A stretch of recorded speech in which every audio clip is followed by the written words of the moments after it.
Luar Oke, biasa. teman-teman, tadi sempat ada gangguan dulu. Dan waktunya mepet berhubung pulang kantor, siap-siapnya juga mepet, mohon maaf banget. Ya teman-teman, kita mau mulai pada kita pada malam hari ini. Mari kita buka dengan tanda kemenangan kita. Dalam nama Bapa dan Putra dan Roh Kudus, amin. Selamat malam Tuhan, selamat malam Bapa, selamat malam Roh Kudus. Tuhan, puji dan syukur ya Tuhan, kami panjatkan kehadirat Engkau. Karena Engkau telah memberkati kami. Dari pagi kami bangun Tuhan, hingga malam hari ini Tuhan. Tuhan, kami bersyukur Tuhan, karena Engkau boleh selalu menyertai setiap kehidupan kami Tuhan. Saat ini Tuhan, kami masih boleh mengikuti setiap kegiatan kami boleh mengikuti persekutuan doa Tuhan. Kami tahu Tuhan, itu adalah sebuah berkat yang berasal dari Engkau Tuhan. Tuhan, kami bersyukur Tuhan setiap nafas kehidupan yang Kau boleh berikan kepada kami Tuhan. Kalau hari ini kami masih boleh hidup, hari ini kami masih boleh bernafas dengan leluasa Tuhan tanpa harus bantuan apapun Tuhan. Kami bersyukur Tuhan, kami menyadari Tuhan, itu adalah berkat yang terbesar yang berasal daripada Engkau Tuhan. Yang mungkin seringkali kami abaikan Tuhan. Mungkin seringkali kami tidak menyadari Tuhan yang berkat-berkat-Mu yang kecil. Tapi saat ini kami sungguh bersyukur ya Tuhan. Tuhan, kami juga mohon Tuhan. Saat ini sebelum kami masuk ke dalam hadirat Engkau lebih dan lebih lagi ya Tuhan. Kami mohon Kau yang mau menyucikan kami, Kau yang mau mengayakan kami Tuhan. Kau yang mau menghapuskan segala dosa dan kesalahan kami. Baik dari setiap perkataan kami, baik dari setiap perbuatan kami Tuhan, maupun sikap hati kami yang menyakiti hati Engkau ataupun hati sesama kami Tuhan. Biar Engkau yang menyucikan kami, Engkau mengayakan kami di hadapan-Mu. Biarlah kami boleh Tuhan, kami boleh Kau layakan dan Kau yang boleh menghapuskan dosa Tuhan. Saat ini kami berdoa untuk teman-teman kami yang mungkin saat ini belum bisa bergabung Tuhan, masih di dalam perjalanan Tuhan, atau mungkin masih ada halangan Tuhan dalam hal boleh mempercepat setiap langkah mereka, sehingga mereka boleh bersatu dengan kami Tuhan, sehingga kami boleh bersekutu di dalam persekutuan doa pada malam hari Tuhan. Karena kami percaya Tuhan, setiap kami yang hadir Tuhan dalam pedesaan ini Tuhan, tidak akan pulang dengan sia-sia Tuhan.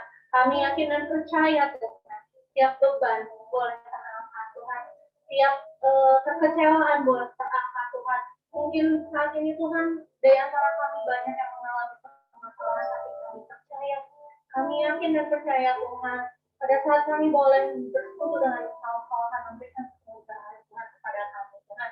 Mungkin Tuhan ada juga di antara kami atau anggota keluarga kami yang sakit, kami yakin dan percaya Tuhan, Kau yang boleh menyembuhkan dengan kedua darah-Mu ya Tuhan. Tuhan, terima Tuhan setiap pujian syukur kami Tuhan, setiap ungkapan kami Tuhan, semuanya hanya terdalam tangan Engkau. Kami tahu Tuhan, setiap musim mungkin boleh berjalan di dalam kehidupan kami Tuhan, tapi kami tahu hanya Engkau satu pribadi yang tahu. Musim berlalu, namun Kau selalu lihat aku. Kasih dan setia-Mu tak pernah lagi di hidupku. Lebih luas dari samudra, kebaikan-Mu Bapa takkan habis di hidupku. Lebih tinggi dari cakrawala, tak terbatas kasih-Mu. Sungguh ku bersyukur. Benar Tuhan, mungkin musim hidup kami boleh berlalu Tuhan, boleh silih berganti Tuhan. Sukacita, duka cita mungkin boleh kami menghalangi Tuhan. Tapi saat ini Tuhan, kami tahu Tuhan, hanya Kau satu-satunya Tuhan yang setia Tuhan. Tuhan yang tidak pernah berubah Tuhan. Dulu, sekarang, dan selamanya ya Tuhan. Kami yakin dan percaya Tuhan. Hanya Engkau pribadi yang tetap setia pada kami. Mari kita katakan.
Berdiri di tengah pandemi ini, itu semua hanya berkat kasih Tuhan. Oh,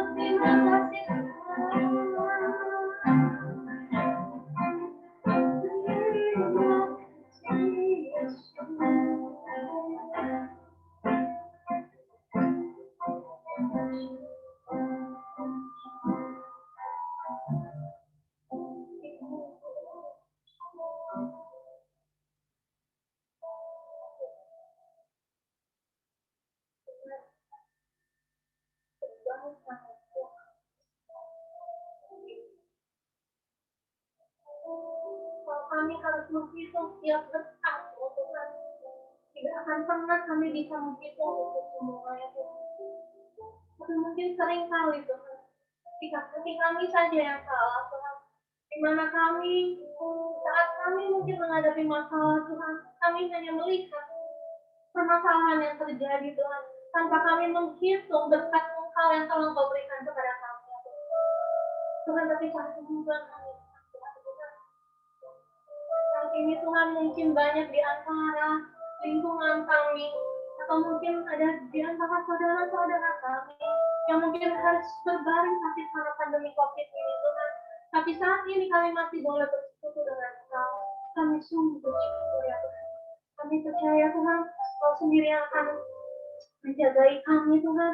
Tiap anak-anakmu yang hadir di dalam PD ini Tuhan. Kami yakin dan percaya Tuhan. Setelah PD ini kami boleh mendapatkan semangat baru. Kami boleh mendapatkan sukacita yang baru. Kami boleh mendapatkan api roh yang baru yang berasal daripada Engkau ya Tuhan. Tuhan, kami serahkan persekutuan kami pada malam hari ini Tuhan. Dari awal pertengahan hingga akhirnya hanya ke dalam tangan Engkau. Hanya di dalam nama Tuhan Yesus Kristus Tuhan. Segala doa, segala puji syukur kami hanya satukan dengan doa yang Engkau ajarkan kepada kami. Bapa kami ada di surga, dimuliakanlah namamu, datanglah kerajaanmu. Jadilah kehendak-Mu di atas bumi seperti di dalam surga. Berilah kami rezeki pada hari ini dan ampunilah kesalahan kami seperti kami semua bersalah. Dan janganlah bebaskan kami dari tetapi bebaskanlah kami dari Tuhan. Semuanya kepada Bapa dan Putra dan Roh Kudus seperti pada permulaan sekarang sekarang dan sampai. Shalom teman-teman. Shalom. Siapa yang merasa Tuhan Yesus baik Tuhan kapan? Yuk teman-teman, kita mau angkat satu pujian, kita menyanyikan Allah.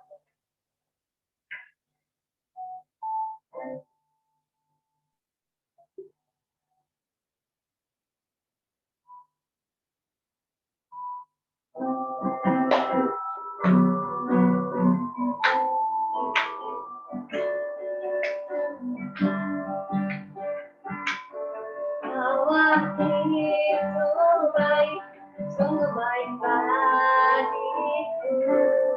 Ditujukannya kasih setianya, Dia menyediakan yang ku perlukan, menyatakan kebaikan, menyatakan kebaikan, menyatakan kepadaku. Kasih setianya tak pernah berubah, dulu sekarang dan selamanya.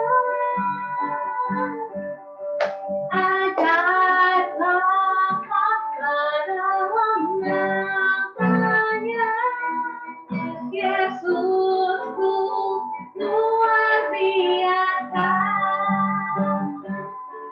Allah itu baik, sungguh baik bagiku. Ditunjukkannya kasih setianya, Dia menyediakan yang ku perlukan, menyatakan kebaikan, menyatakan kebaikan, menyatakan kebaikan. Kasih setianya tak pernah berubah, dulu sekarang dan selamanya. Ajaiblah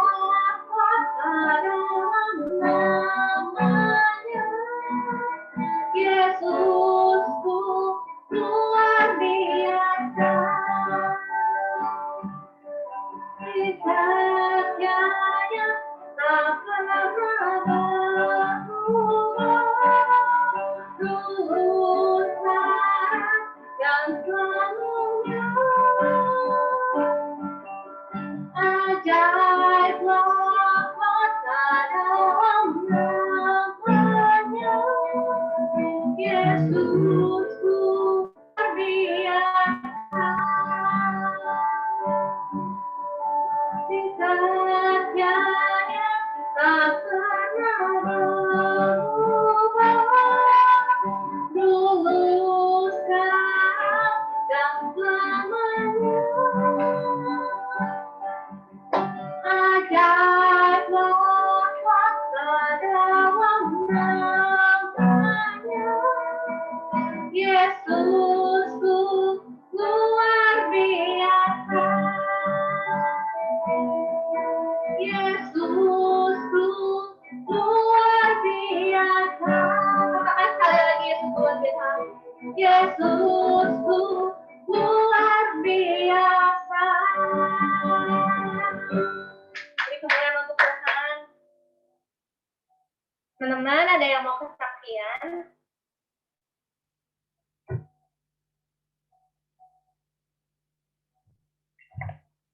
Yang mau kesaksian boleh langsung di-unmute aja.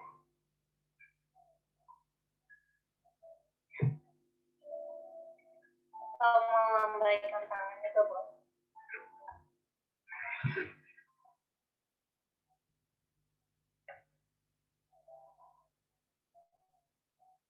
Mas, mungkin mau kesaksian?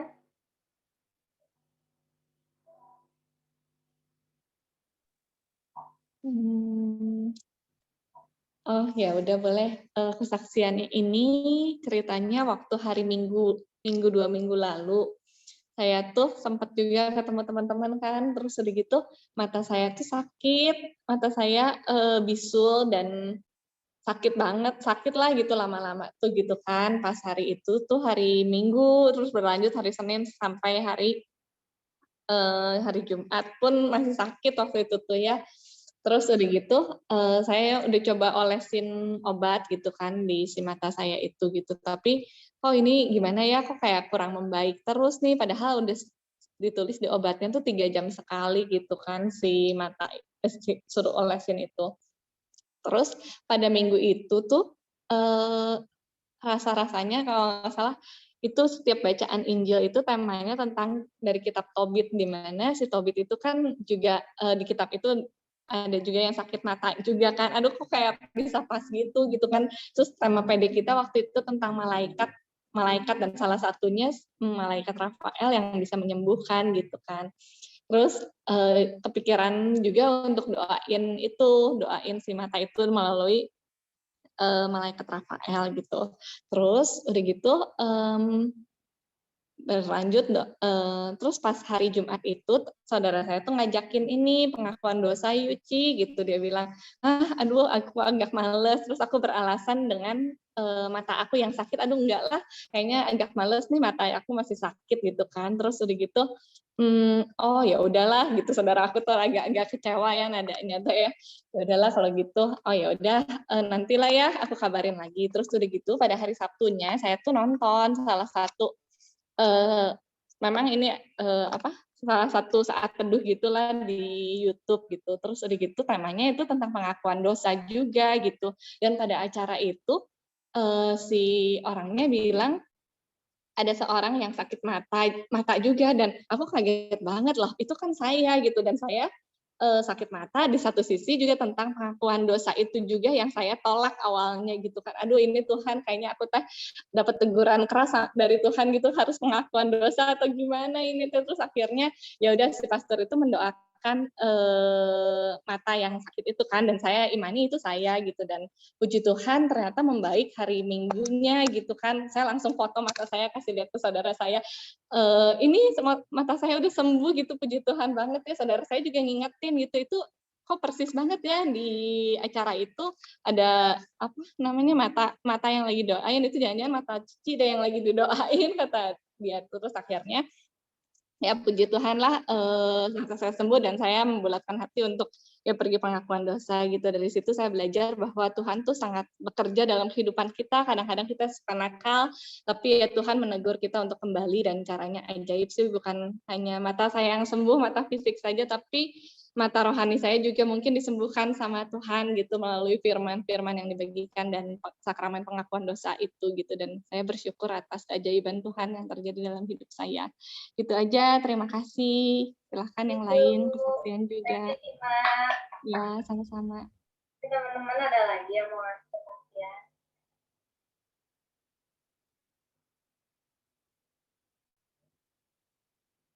Kalau nggak ada, aku mau coba kasih deh.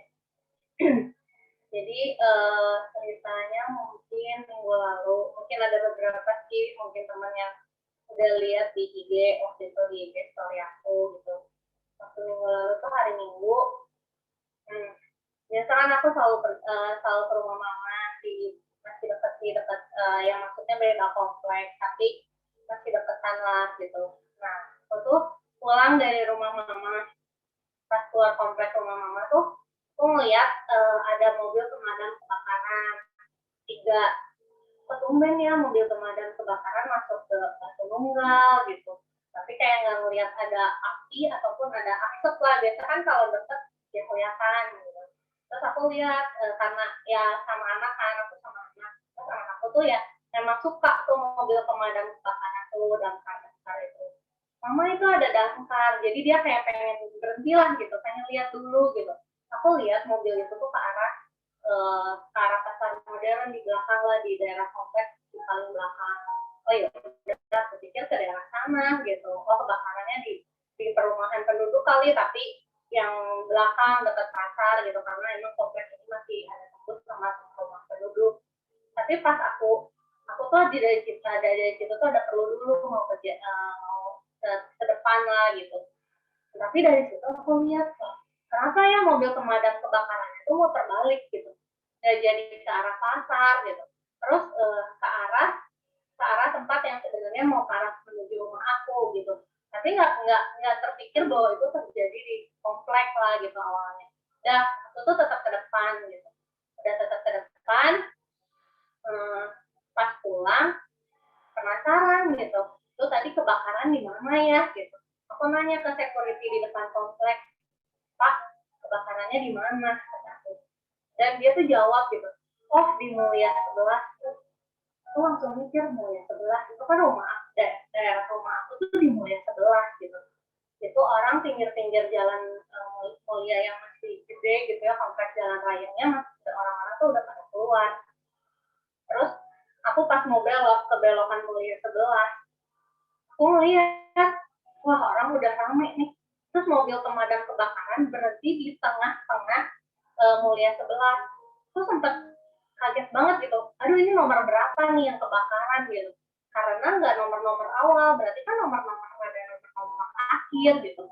Begitu aku taruh mobil, udah deg-degan banget itu, tangan udah benar-benar gemeter gitu ya. Aku taruh mobil, terus mobil masih dalam kondisi nyala, aku tinggalin anak aku sama suster, aku sama suami lari gitu. Penasaran banget di mana, karena aku lagi sempet ngitung, aku parkir di depan nomor 6, tapi mobil itu di tengah. Dan ada teman aku di rumahnya di 14, aku ngeliat nomor 14 enggak, masih ke tengahnya lagi sekitar berapa rumah. Itu tuh rumah aku gitu, aku di nomor 22, dan pas aku turun, aku lari, kan pada ngerumun tuh, penanya, Bu, kebakaran di nomor berapa sih? Ibu baru menjawab 20 sekian aja, aku tuh udah kayak panik pisan. Aduh, 22 nggak ya gitu. Ternyata di 25, dan itu tuh benar-benar damkar tuh semua di depan rumah aku gitu. Kayak ternyata di depan rumah ya, walaupun pas dengar 25, puji Tuhan bukan 25 ya, bukan aku bersyukur orang lain yang kena gitu, tapi kayak itu Tuhan, thanks God banget itu seberang rumah aku yang kebakaran, tapi maksudnya bukan rumah aku, dan aku merasa bersyukur banget gitu, kayak nggak kebayang kalau tiba-tiba aku pulang ternyata itu rumah yang kebakar rumah aku gitu. Kayaknya udah lemas banget itu aja, nggak bukan rumah aku aja, kayak udah gemeter, nelfon mama udah gemeter, tangan udah gemeter gitu. Tapi pas di situ aku kayak, oh iya ya gitu, penyertaan Tuhan tuh untuk aku tuh benar-benar sungguh sempurna gitu. Ya jujur kita nggak pernah bisa tahu gitu yang terjadi gitu. Karena ternyata yang kebakaran juga simpel kok, cuma nyalain gas, dan ternyata ada gas bocor, meledak begitu saja gitu. 2 anak muda masih cuma di rumah itu gitu.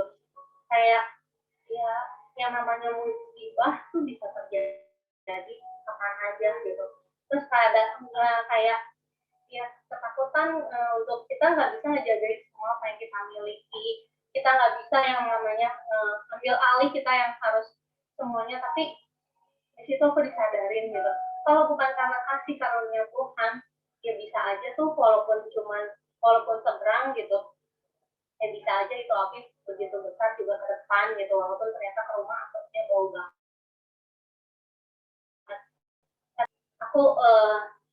Aku yakin dan percaya itu tuh Tuhan yang jagain, Tuhan yang melindungi rumah aku gitu. Walaupun kadang ya jujur gitu, aku suka teledor, suka udah calokan cacat tuh aku suka cabut gitu. Tapi dari pembelajaran itu kayak thanks banget Tuhan tuh sama aku gitu, dan belajar untuk ya udah gitu, berserah apa yang kamu miliki, ya serahin sama Tuhan gitu. Tuhan yang akan membuat segala sesuatu tuh tetap baik kok, tetap di jalan Tuhan gitu. Ya itu sih, aku benar-benar bersyukur banget. Kalau bukan karena kenyataan Tuhan, mungkin bisa aja rumah aku yang gimana gitu. Tapi karena kenyataan Tuhan, Tuhan melindungi keluarga aku, melindungi rumah aku, dan ya biasanya jam segitu tuh aku udah pulang ke rumah gitu. Tapi ini belum, jadi kan anak aku juga yang masih kecil tuh nggak trauma lah mendengar keributan atau mendengarkan tiba-tiba sirine kebakaran yang begitu dekat dengan rumah. Gitu. Mana ada lagi yang kasihan satu lagi?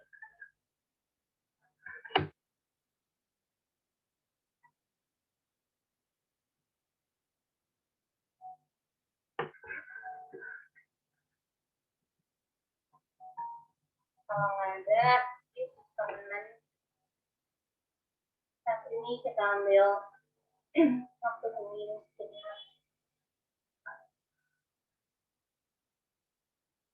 Kita bayangkan, kita rasakan kebaikan Tuhan yang boleh kita terima. Yang berkah yang Tuhan berikan kepada kita, berkah kesehatan, keluarga, pekerjaan, pelayanan, semua Tuhan. Kami bisa menyadari tanpa kita rasakan, dan mungkin saat tertentu kita hanya melihat permasalahan yang terjadi, melihat situasi yang terjadi saat ini, tanpa kita sadar bahwa Tuhan itu sungguh baik.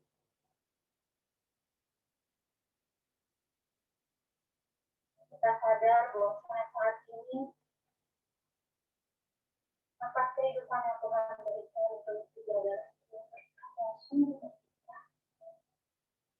dimana mungkin banyak orang saat ini untuk bernafas dengan lega aja mereka harus memakai oksigen, mereka harus memakai ventilator. Jadi saat ini kita boleh bernafas, kita boleh menghirup udara segar, boleh bernafas dengan bebas. Itu semua karena kita saat ini kita mau menyembah Tuhan, kita mau mengangkat penyembahan untuk memuliakan Tuhan, untuk membalas setiap kebaikan Tuhan yang boleh Tuhan berikan kepada kita. Karena kita percaya tiada satu pun yang termasuk daripada Tuhan, dan biarlah Tuhan dan hanya yang kunci yang penyembahan yang boleh kami lakukan, yang boleh menjadi kita yang harus bagi.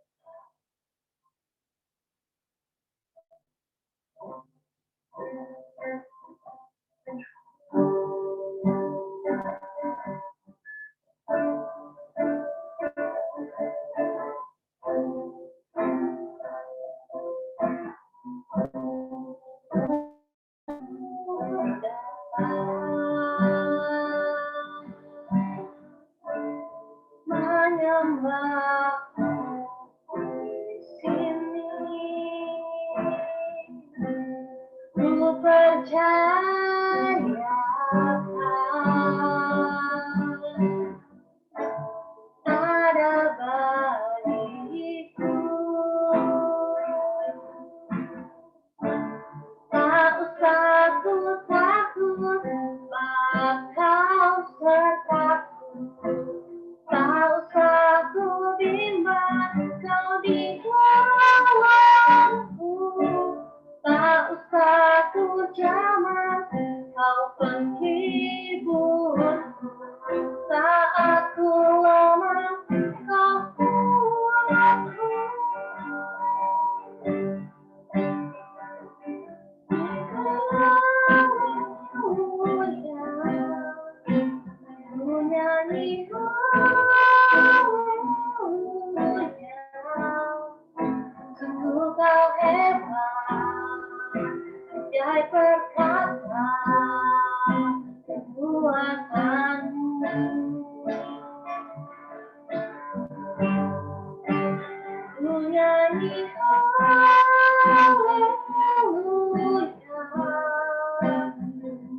kau penghibur saat ku lelah, kau kuatku.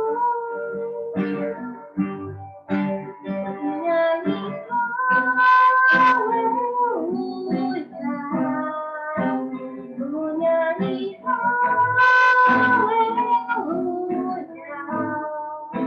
Sungguh kau hebat, ajaib perbuatanmu.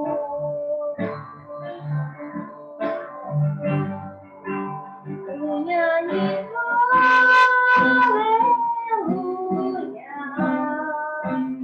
ku nyanyi haleluya. Sungguh kau hebat, ajaib perkasa perbuatanmu. Ku nyanyi haleluya, ku nyanyi haleluya. Sungguh kau hebat, ajaib perkasa perbuatanmu. Ku nyanyi haleluya, ku nyanyi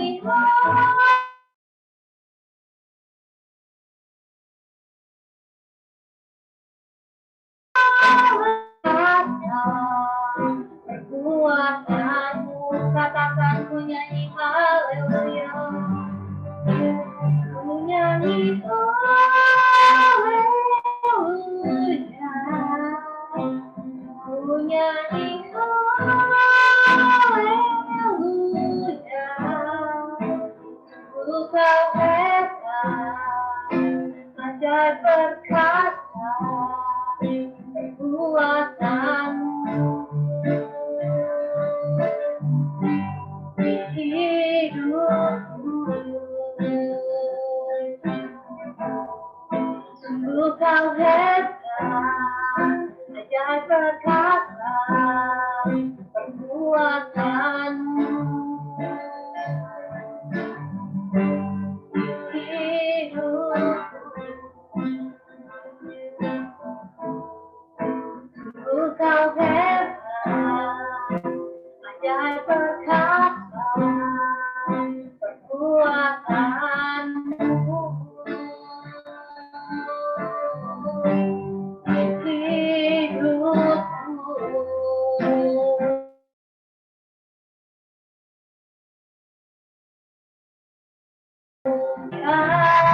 ya Tuhan, Kau Raja kami, Kau Allah kami, ya Tuhan.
Kepadaku kamu yang lesu-lesu dan berkesan, aku akan memberikan surga kepada.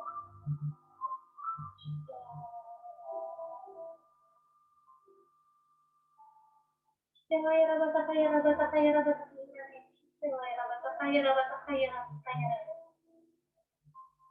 Shelaya rabatakaya rabatakaya.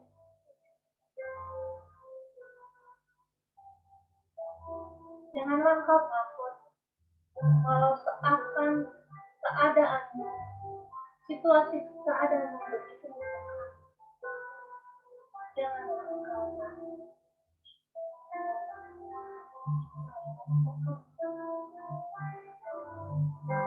Shelaya rabatakaya rabatakaya.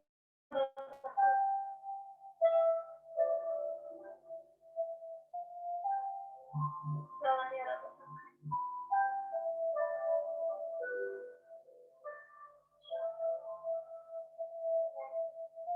Saat ini Tuhan kami percaya, Kau boleh hadir di tempat kami masing-masing, boleh jamah Tuhan.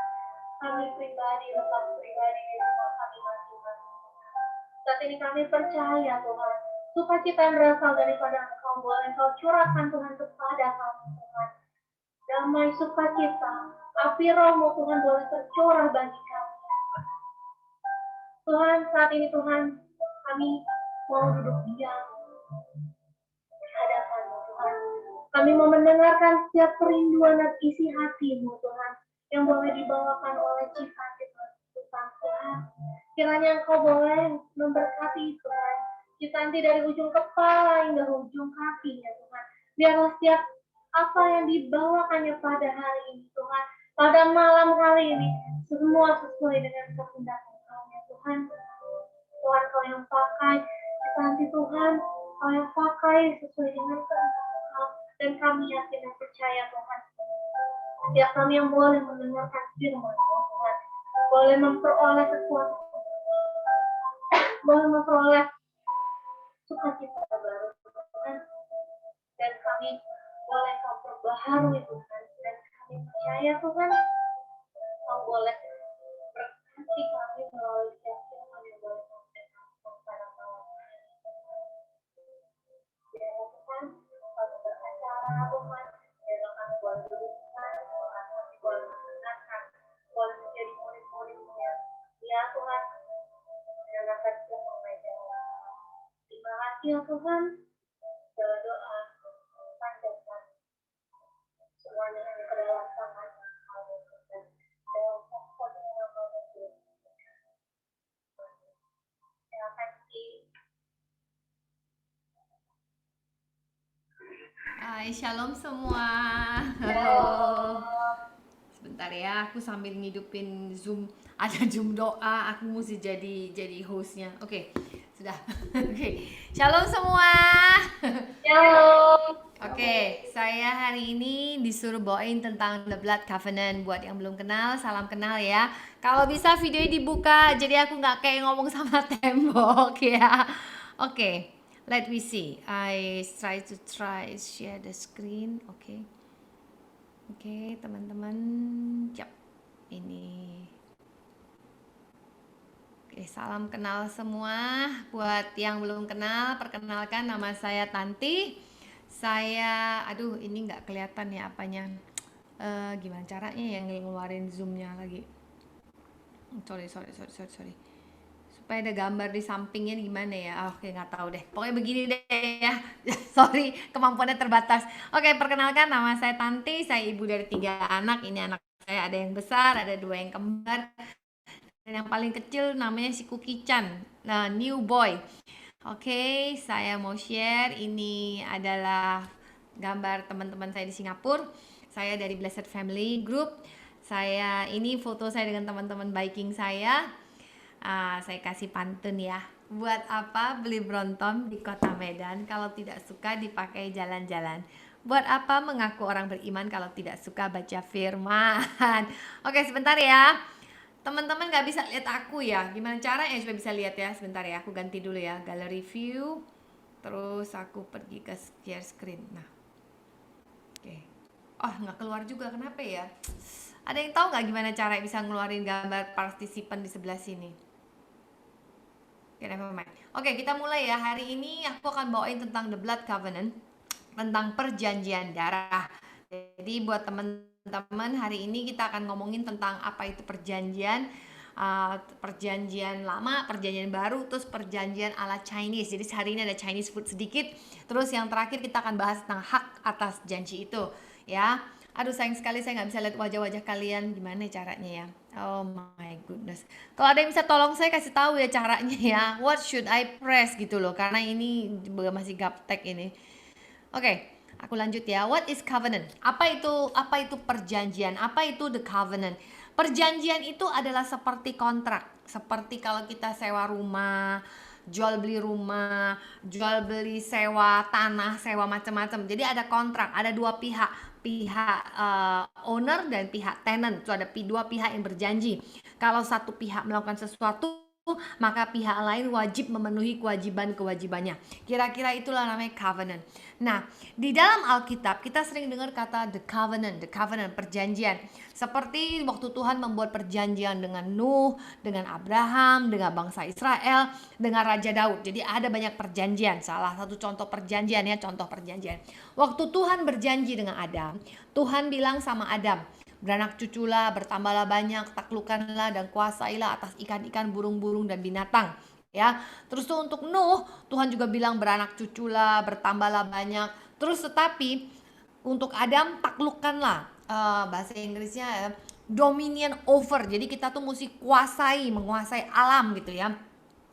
Tetapi kepada Nuh ditambahin, bukan cuma menguasai alam, ditambahin begini perjanjian. Takut dan gentarlah segala binatang dan burung pada manusia. Jadi binatang tuh takut pada manusia. Itu ditambahkan perjanjian itu waktu Nuh. Terus ketika Adam, perjanjian itu manusia itu cuma hidup dari biji-bijian dan tanaman hijau. Jadi waktu Adam itu manusia itu benar-benar hidup cuma vegetarian. Tetapi setelah Nuh itu Tuhan tambahin boleh makan, segala binatang yang bergerak boleh dimakan. Jadi kalau kaki 4 meja nggak ada kakinya, nggak bisa bergerak, nggak boleh makan. Jadi segala yang bergerak boleh dimakan. Nah, tugasnya Adam ketika waktu perjanjian yang pertama, tugasnya Adam tuh jadi tukang kebun, dia menguasai dan memelihara taman. Tetapi setelah Nuh dikatakan bahwa Tuhan janji nggak bakalan ada lagi pemusnahan dan tandanya adalah pelangi gitu ya. Nah, terus Adam ini nggak boleh melanggar. Jadi ada pohon yang nggak boleh dimakan, nggak boleh dilanggar. Nah, kalau di zaman Nuh dikatakan bahwa darah ganti darah, gigi ganti gigi. Pokoknya waktu itu kalau bunuh orang ya akan dibunuh oleh Tuhan. Kira-kira seperti itu. Sorry ya teman-teman, saya agak berisik di sini. Oke. Kalau ada yang bisa bantu saya supaya bisa keluar gambarnya di sini, kasih tahu ya teman-teman ya. Oke, the next one. Janji Tuhan itu untuk bangsa Israel. Kita tahu untuk bangsa Israel Tuhan berjanji, Tuhan kita itu Tuhan yang sangat setia. Dia punya inisiatif membuat perjanjian kan, buat dari Nuh, Abraham, Israel dan Daud. Tetapi apakah perjanjian Tuhan itu sampai hari ini tuh masih valid? Kita lihat ya. Bangsa yang dipilih Tuhan tuh bangsa Israel. Sampai hari ini kita masih melihat tangan Tuhan itu masih mengasihi bangsa Israel. Sebentar ya teman-teman ya, kalau boleh saya mau jadiin teman saya host dulu tapi nggak bisa. Oke, nah bangsa Israel ini adalah bangsa pilihan, bangsa yang sangat dijaga Tuhan, bangsa yang sangat dipiara Tuhan. Contohnya, beberapa yang waktu lalu kan kita dengar tentang perang Palestina dan sebagainya. Sehari itu dalam 40 jam itu Palestina mengirimkan dalam 40 jam mengirim 1080 roket. Satu roket itu harganya 150 juta. Nah, teman-teman kalikan saja ya.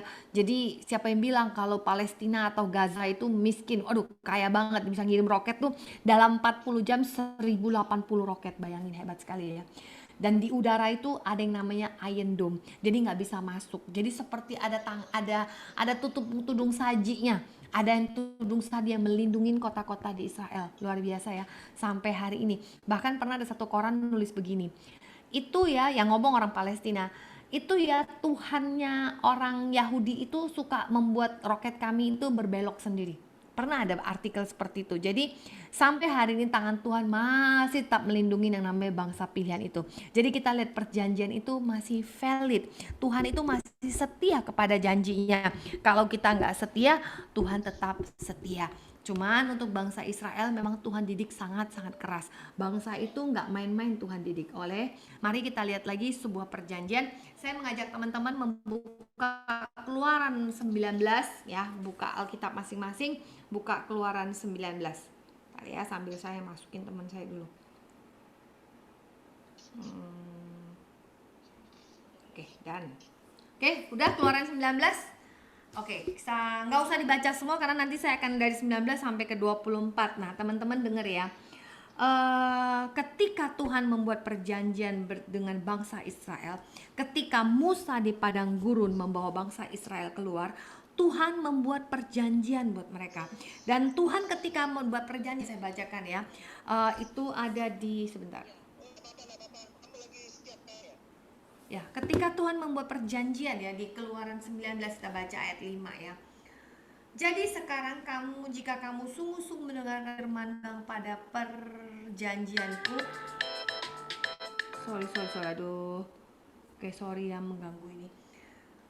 Jika sekarang kamu sungguh-sungguh mendengarkan firman-Ku dan berpegang pada perjanjian-Ku, maka kamu akan menjadi harta kesayanganmu sendiri dari antara segala bangsa, sebab Akulah yang mempunyai seluruh bumi.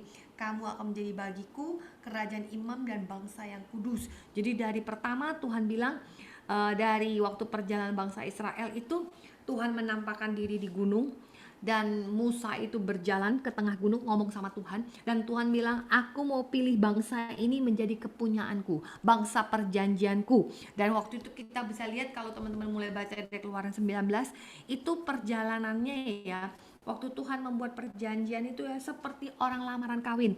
Jadi Musa disuruh ke depan, dikasih tahu, ini ya perjanjiannya begini, apa yang boleh, apa yang tidak boleh. Seluruh 10 perintah Allah dikeluarin. Setelah Musa bilang oke, Musa balik lagi tanya kepada bangsa Israel, kamu mau nggak? Tuhan bilang peraturannya begini, mau nggak? Dan bangsa itu bilang ya kami mau gitu, kami bisa. Jadi kayak orang lamaran. Setelah itu lokasi umatnya berjalan tuh dibikin kayak orang kawin gitu loh, dibagi dua. Jadi Tuhannya jalan di tengah. Terus ada bunyi-bunyian, ada bunyi gemuruh. Terus itu yang lebih keren lagi. Terus itu sepertinya bangsa itu disuruh dulu 3 hari. 3 hari itu mandi, 3 hari itu cuci rambut, 3 hari cuci baju. Jadi benar-benar kayak orang pengantenan, benar-benar baju pergi spa dulu, pergi beres-beres dulu. Dan isi perjanjiannya Tuhan bisa kasih, kita bisa lihat di Keluaran 20 ke 10 perintah Allah, Keluaran 21 tentang hak budak, ayat 22 tentang peraturan dan jaminan sosial, the social welfare Tuhan bahas, dan ayat 23 tentang hak manusia. Jadi isi perjanjiannya disebutkan. Terus tuh waktu upacara pengikatan perjanjian ada di ayat 2, ada di Keluaran 24. Nah, saya mau teman-teman lihat ya Keluaran 24. Di Keluaran 24 dikatakan, diambillah kitab perjanjian itu, lalu dibacakannya dan didengarkan oleh bangsa itu, dan mereka berkata, segala firman akan kami lakukan dan kami akan dengarkan. Kemudian Musa mengambil darah itu, menyiramkan pada bangsa itu, serta berkata, inilah darah perjanjian yang diadakan Tuhan dengan kamu berdasarkan segala firman itu. Terus Tuhan terus si Musa mulai kepret-kepretin itu namanya darah domba itu ke antara umatnya. Setelah itu darah yang disiramkan di mezbahnya. Nah, darah itu adalah lambang sanctify, lambang pemurnian. Jadi orang-orang itu berdosa, kita itu tidak layak, kita itu tidak pantas, tetapi harus ada anak domba yang mati, harus ada anak domba yang tak bercacat, dan darahnya itu diambil, dan darahnya itulah untuk sanctify. Terus teman-teman tanya, aduh kenapa ya Citanti mesti pakai darah? Darah itu ada nyawa di dalamnya. Dan itulah cara Tuhan minta pemurnian. Jadi darah mesti ganti darah. Ketika orang berdosa, dia jatuh dalam dosa, tidak ada pemulihan. Hanya darah yang bisa menyucikan. Dan itu gambaran ayat perjanjian lama. Nah, setelah perjanjian baru kita tahu Yesus berkata, ini ya saya... Matius 26 berkata, inilah darahku, darah perjanjian yang ditumpahkan bagi banyak orang untuk pengampunan dosa. Ya, sorry ya teman-teman, saya mau respon dulu. Apakah suara saya terdengar jelas apa enggak? Kalau jelas tolong jempolnya. Jelas ya, oke, good, thank you. Ayo munculin wajah-wajah kalian di slide saya nih, saya aduh jadi ini kacau. Belum pintar, bentar ya, saya masuk lagi ya, share screen.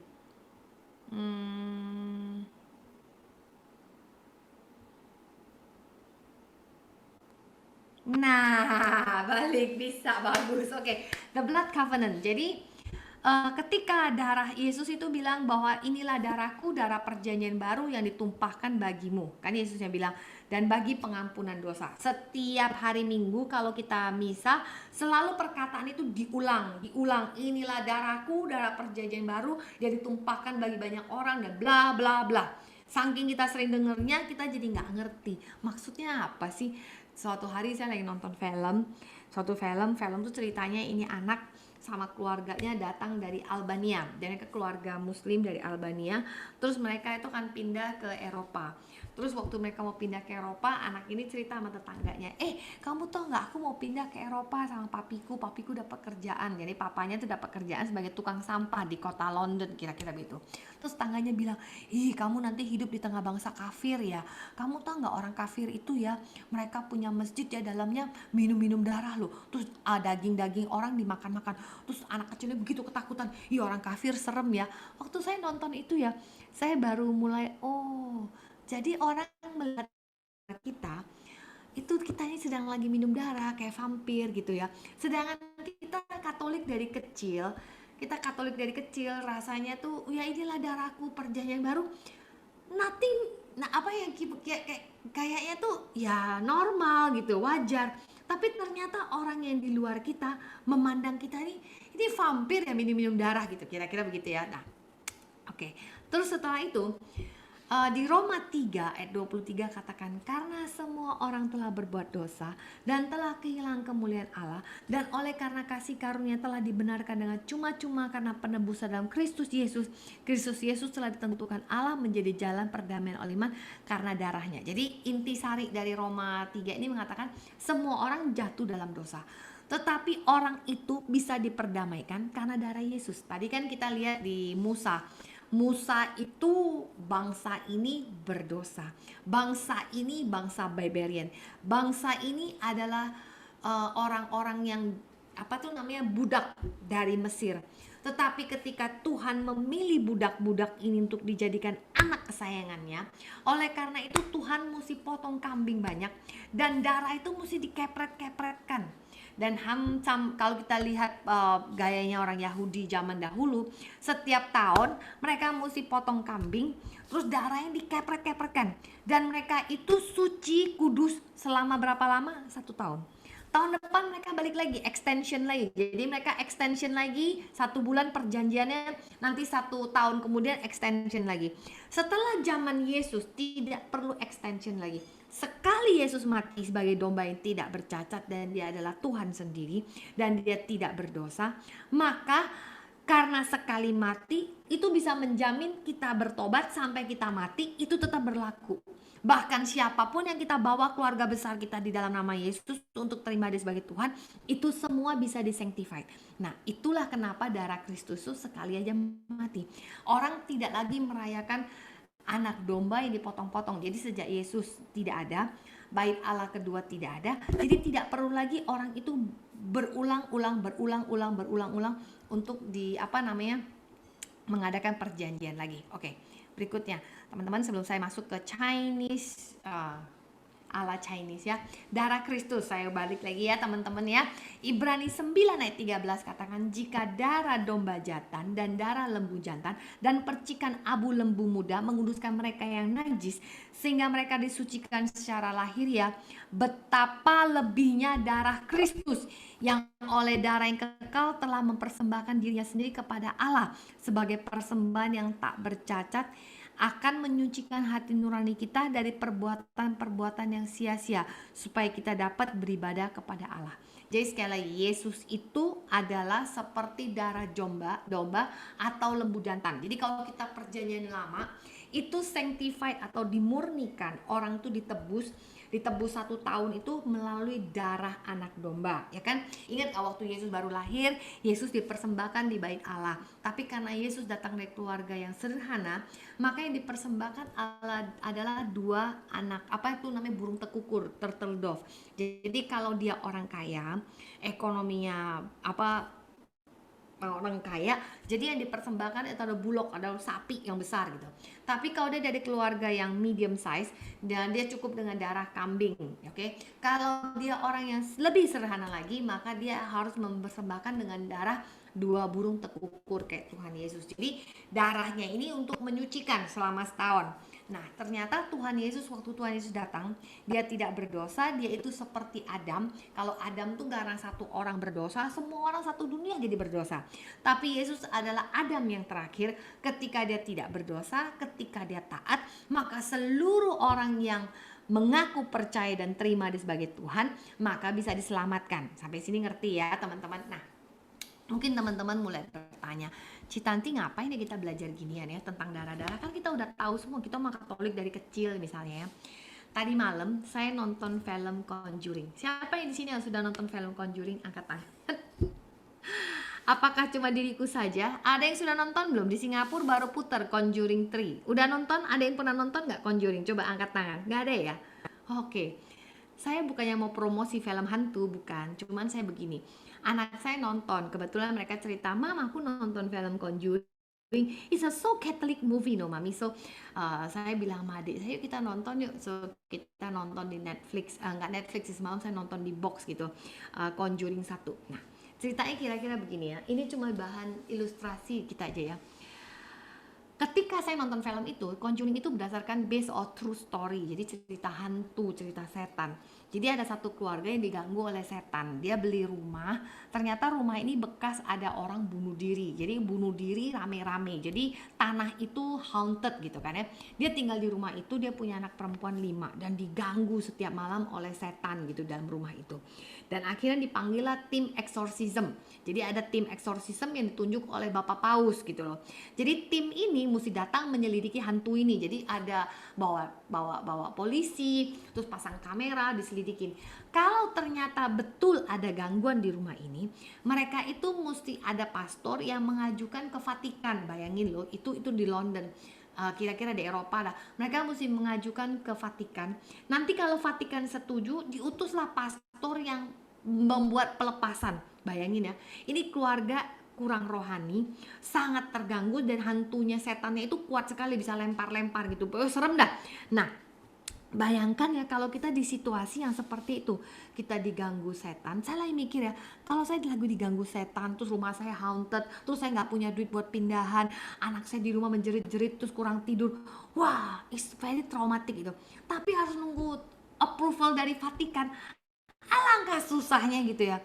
Betapa bahagianya kita hidup di zaman sekarang, di tahun 2021, di mana teman-teman adik-adik sekarang ikut persekutuan, baca firman Tuhan, punya Alkitab. Nanti kalau di film Conjuring teman-teman lihat ya, waktu ngusir setan itu mesti pakai bacaannya, ada buku ya, terus pakai bahasa Latin lagi. Betapa sulitnya zaman dulu orang itu berkomunikasi, mesti pakai bahasa Latin, sampai nggak bisa dihafalin, mesti sampai buka-buka buku, padahal ditarik-tarik setan.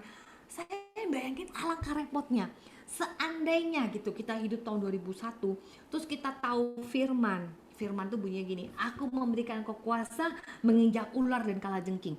Nah, atas ayat itu atau ayat satu lagi yang kita pakai untuk ngusir setan, misalnya ayat begini loh, tahukah engkau aku memberikan engkau roh yang lebih besar daripada roh dunia, roh yang membebaskan, roh yang tidak menimbulkan ketakutan. Ketika kita diganggu oleh kuasa-kuasa gelap, ketika kita ke hotel, ketika saya pergi pelayanan, barang-barang gitu ada. Saya bukan tipe bisa melihat, tapi barang-barang itu memang ada dan sangat mengganggu, sangat bikin serem. Tapi ketika kita anak Tuhan, kita tahu firman Tuhan, kita nggak usah tunggu Vatican approval, kita langsung di tempat, di dalam nama Tuhan Yesus, segala kuasa yang tidak ada, saya patahkan, saya tengking, saya usir, selesai. End story, kita bisa tidur. Bayangkan, saya nonton film tuh saya mulai berpikir, wow, kalau orang tidak dalam Tuhan, sulit sekali ya, itu menjadi suatu kengerian gitu, dan setannya menjadi oke, itu sekilas sekitar ketika kita tidak punya Tuhan dalam hidup kita, ketika kita tidak tahu nilai darah Kristus dalam hidup kita, maka hidup kita gampang ditakut-takutin. Ketika kita tahu bahwa darah Yesus sudah tebus kita, ketika kita tahu how precious the blood of Christ, itu bisa dipakai untuk banyak hal. Ketika usaha kita tidak maju, ketika perkawinan kita dalam kesulitan, ketika suami kita yang kita cintai mulai tidak setia, atau ketika kita tahu kita sedang dipersulit orang, kita bisa pakai kuasa darah Yesus. Dan itu kuasa darah Yesus punya banyak sekali kuasa, punya banyak sekali nilai, punya banyak sekali janji. Ketika kita tahu betapa berharganya kuasa darah Yesus, maka kita berjalan dengan authority. Maka hari ini kita akan belajar tentang kuasa darah, the blood covenant. The blood covenant banyak janji dalam itu. Oke, saya mulai buka lagi ala Chinese. Sekarang ala Chinese ya. Sekarang saya agak masuk ke yang Chinese supaya teman-teman mulai membuka pikiran ya. Sekarang Chinese. Oke. Ini di luar itu, tapi nanti akan menuju ke situ. Nah, kalau buat teman-teman yang pernah ke Beijing, Beijing itu adalah ibu kota China.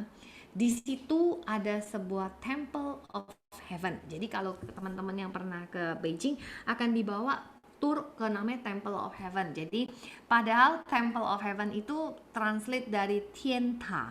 Tianta itu bukan Temple of Heaven. Terjemahan langsung bukan. Tianta itu artinya the altar of heaven. Jadi di tempat ini adalah tempat pemujaan raja-raja zaman dulu. Jadi ini adalah tempat pemujaan kerajaan Ming. Kira-kira umurnya sudah 500 tahun yang lalu dibangun di kerajaan Ming. Disinilah tempat pemujaan Tuhannya orang Tungku. Jadi ini Tuhannya si Raja Tungku gitu ya. Nah, di tempat ini menurut buku Confucius, nama Tuhannya adalah Sangti atau yang disebut dengan Tien. Jadi Tien atau Sangti itu sama. Jadi kalau orang Protestan, Alkitabnya menyebut Tuhan dengan nama Sangti. Tapi kalau Katolik menulis Tuhannya Tien Fu, artinya Bapa di surga. Nah, ini diambil dari nama Tuhannya orang-orang Tiongkok kuno ya. Nah, menurut suatu sejarah Cungko, bahwa Huangti adalah raja yang tertua yang mulai mendokumentasikan tulisan-tulisan Cina kuno, dikatakan bahwa sekitar 2500 tahun sebelum Yesus, Sangti ini mempersembahkan korban. Nah, jadi ingat ya, orang Cungko zaman dulu tidak mempersembahkan korban seperti hari ini, sesajen, ayam putih, ayam merah, no, bacang disembayangin, bukan. Jadi zaman dulu 2500 tahun lalu, mereka potong domba, potong kambing, bakar di atas gunung seperti orang Yahudi. Jadi kalau kira-kira 2500 tahun lalu sebelum Yesus ya, sekitar zamannya si Ibrahim, Abraham mempersembahkan Ishak, kira-kira seperti itu. Nah, sebelum agama Konghucu, agama Buddha masuk ke Cungko, ya, itu nih ya, saya kasih lihat ya teman-teman ya. Ini kira-kira Yesus mati, artinya tahun Yesus lahir tahun 0, tahun 0. Kita ada di tahun 2020 sekian di sini ya. Ini Buddha itu kira-kira 500 tahun sebelum Yesus. Taoisme sekitar 600 tahun sebelum Yesus. Jadi 2500 tahun sebelum Yesus, bangsa Cungko ini menyembah siapa? Ternyata menurut buku-buku kuno, ada yang namanya, tadi kan saya udah bahas yang namanya Altar of Heaven ya. Altar of Heaven Tianta. Ini adalah tempat penyembahan yang disebut menyembah Tuhan yang disebut namanya siapa namanya tadi Sangti. Nah, Sangti atau Tien ini disembah di sini dengan cara yang unik. Ternyata teman-teman tahu di sini adalah tempat pembakaran. Jadi ada tempat pembakaran di atas ini. Ini adalah tempat pembakaran altar. Menurut buku Tao Te Ching, nah, Citanti kok hubungannya dengan Alkitab? It's okay, nanti teman-teman bisa lihat atau relationship-nya ya. Menurut buku Tao Te Ching, ini adalah buku Alkitabnya orang agama Tao. Dikatakan begini, I do not know his name. For the lack of better word, I call him Almighty. I don't know whose son he is. He is before the king. Tao is exist. Jadi dia kasih nama Tuhan itu Tao. Tao exists as one, Tao exists as two, Tao exists three. And three created everything. Jadi menurut agama Tao, pencipta segala sesuatu di dunia ini adalah tiga. Jadi ada tiga, 1, 2, 3, ini adalah pencipta segalanya. Kalau teman-teman Google, silakan Google, teman-teman akan melihat gini, bahwa the pure three, jadi ada tiga, 3 in 1 ini yang menciptakan segalanya. Itu menurut agama Tao. Dan menurut agama Tao, 3 dalam 1 ini bukan pemimpin di dunia ini. Jadi dunia ini dikasih sewain ke seorang pemimpin, ada rajanya. Jadi nama rajanya nanti siapa ya? Ini rajanya ini.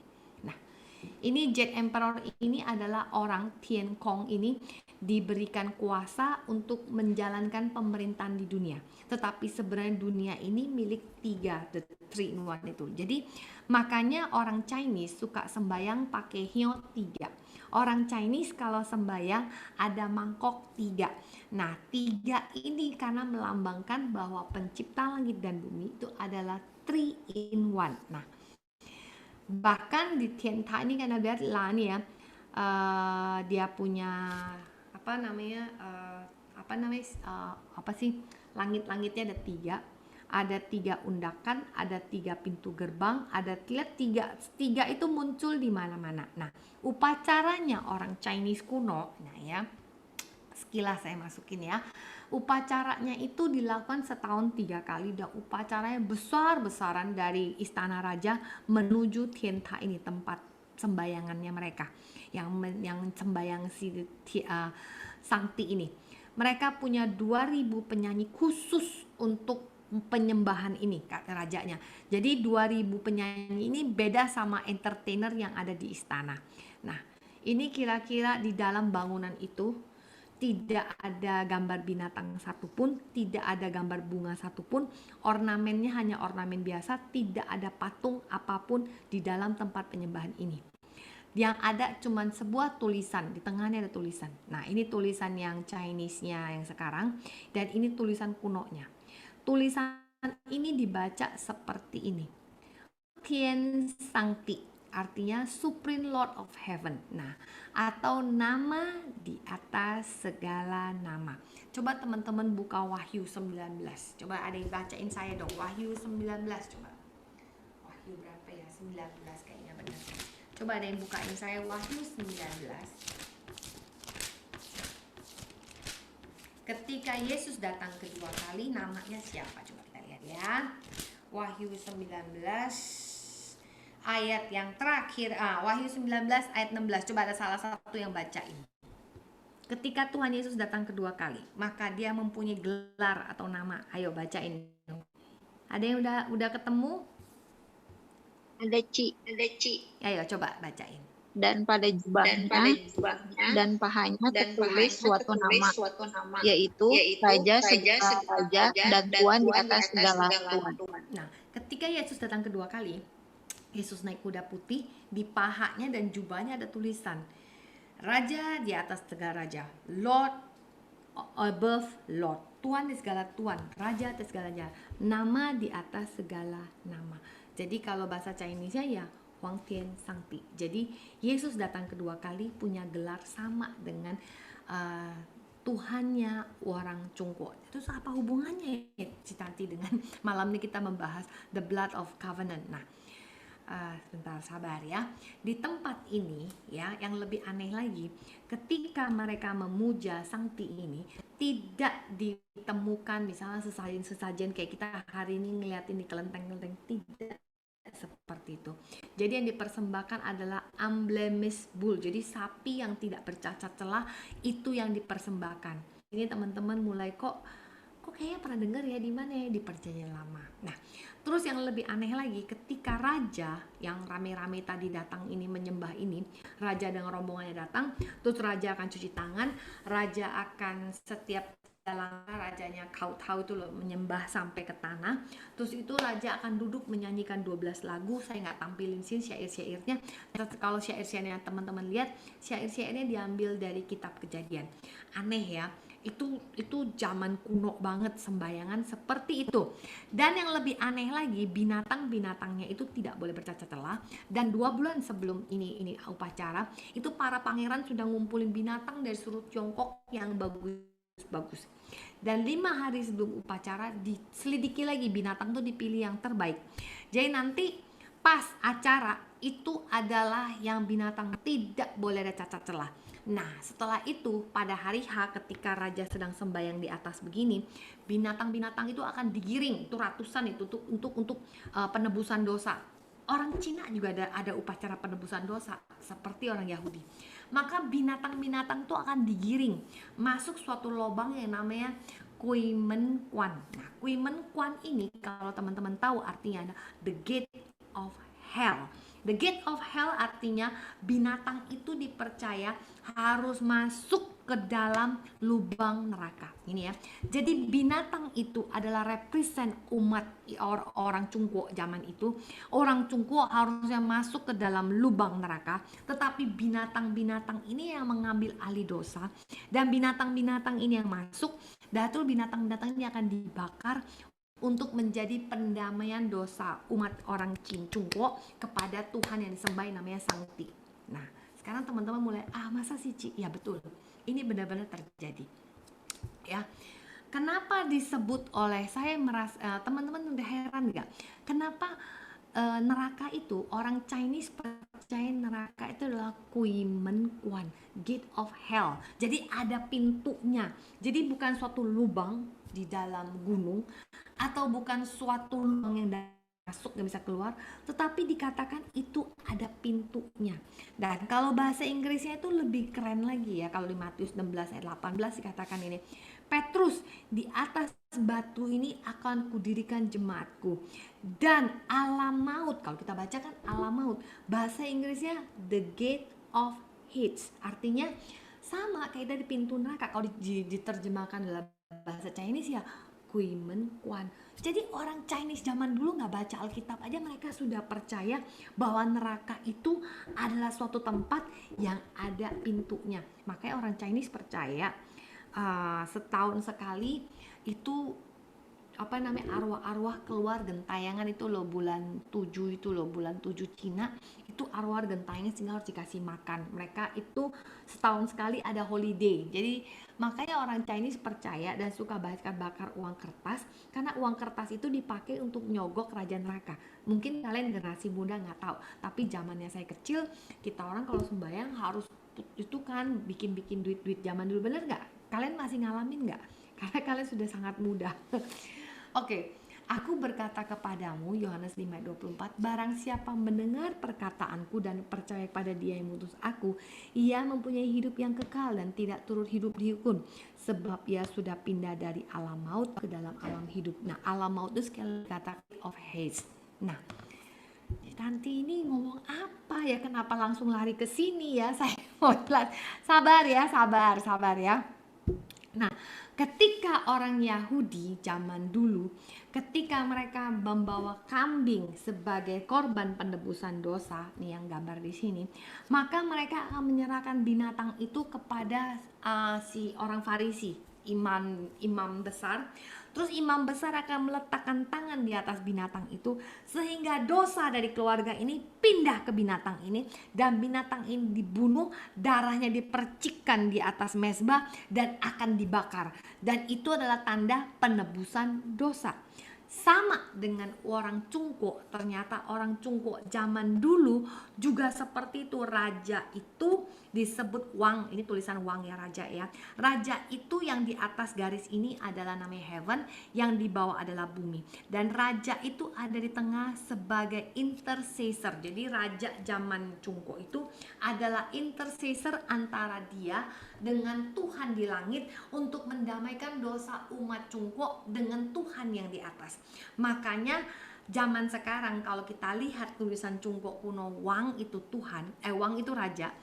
Yang ini diangkat, yang atas diangkat, di bawah diangkat, kita bisa lihat ada cross, ada Yesus sebagai perantara. Kita lihat ya huruf Cina ya. Wang itu yang mengintercessor antara umat di dunia dengan Tuhan di atas adalah Raja, the cross. Oke, ring the bell. Can you see ya? Oke, now we go on. So, oke, saya mau kasih sebuah video. I hope it's working. Kita lihat video sebentar ya sambil saya minum. Rising above the mist outside the modern city of Beijing, China, stands an ancient temple, a temple dedicated to the worship of an invisible and all-powerful God, Shangdi, the God of Heaven.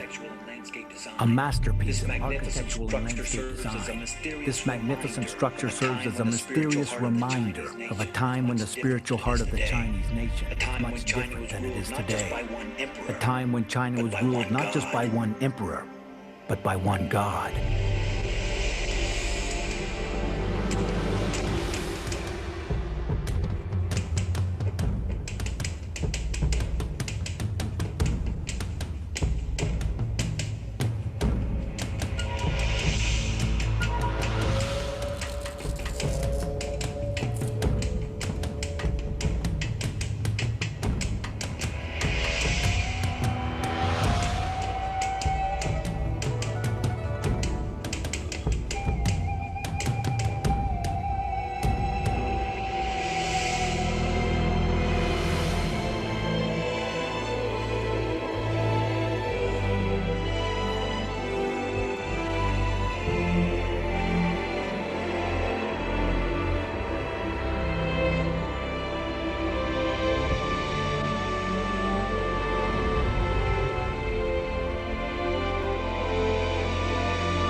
Hari ini saya masukin sedikit yang ala Chinese.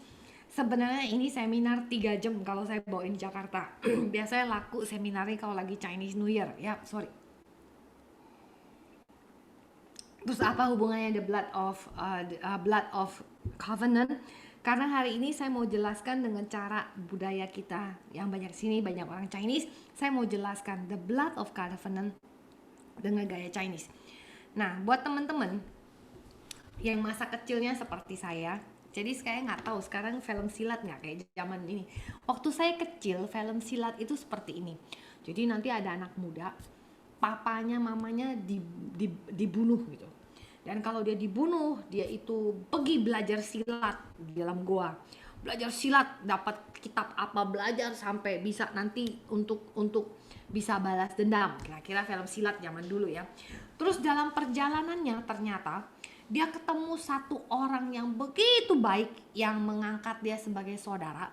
Jadi dia mau mengangkat saudara orang ini sebagai saudaranya. Jadi kalau orang Chinese itu punya tradisi, kalau aku mau mengangkat orang ini sebagai saudaraku, maka walaupun kami tidak saudara, maka dia akan ngambil tangannya, dia bedah, dia kasih darahnya, tetesin ke dalam mangkok. Dan orang ini yang mau mengaku saudaranya juga potong tangannya, keluarin darahnya, tetesin, terus darahnya diminum. Kau minum darahku, aku minum darahmu. Ketika aku minum darahmu, kau minum darahku, darahmu di dalam aku, darahku di dalam kamu, jadi kita bersaudara. Nah, mungkin teman-teman yang generasi baru saat ini kalian nggak nonton lagi film seperti itu.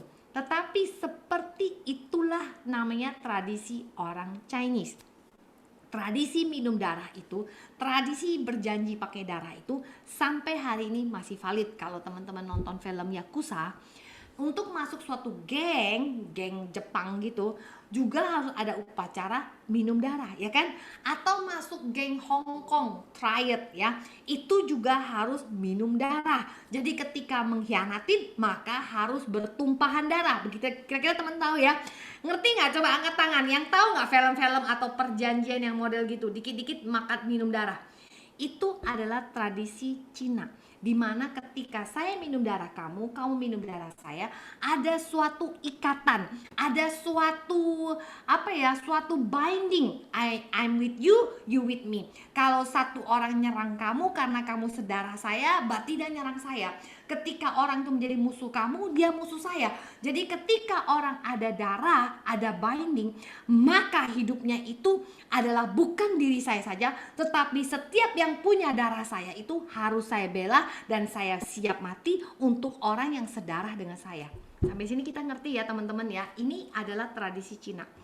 Tahukah teman-teman, ketika Yesus harus mati di kayu salib dan darahnya setiap minggu kita minum, kita bilang inilah darahku, darah perjanjian yang ditumpahkan bagimu, yang menjadi perjanjian. Itu artinya bahwa Yesus menumpahkan darahnya buat kita dan kita sudah minum, dan apapun yang terjadi dalam diri kita, kita itu ada Tuhan yang menjamin. Kenapa? Karena kita sudah minum darahnya. Ketika kita sudah satu DNA dengan Yesus, ketika kita sudah satu darah dengan Tuhan Yesus, ketika Yesus itu mau mati buat kita dan darahnya sudah kita minum, dia sudah tebus kita, maka kita ini milik Kristus. Kalau kita nonton film kuno yang seperti ini, saya berusaha cari film kuno, nggak ketemu yang model itu yang zaman saya masih kecil, yang minum darah itu. Atau gini deh, saya kecil ya, ada film misalnya jatuh cinta perempuan ini di desa, terus calon suaminya pergi kerja di kota, dan untuk membuktikan cinta mereka kalau nulis surat itu gigit jari sampai berdarah dan menulis surat pakai darah. Kalau sudah pakai darah itu artinya aduh itu harga mati.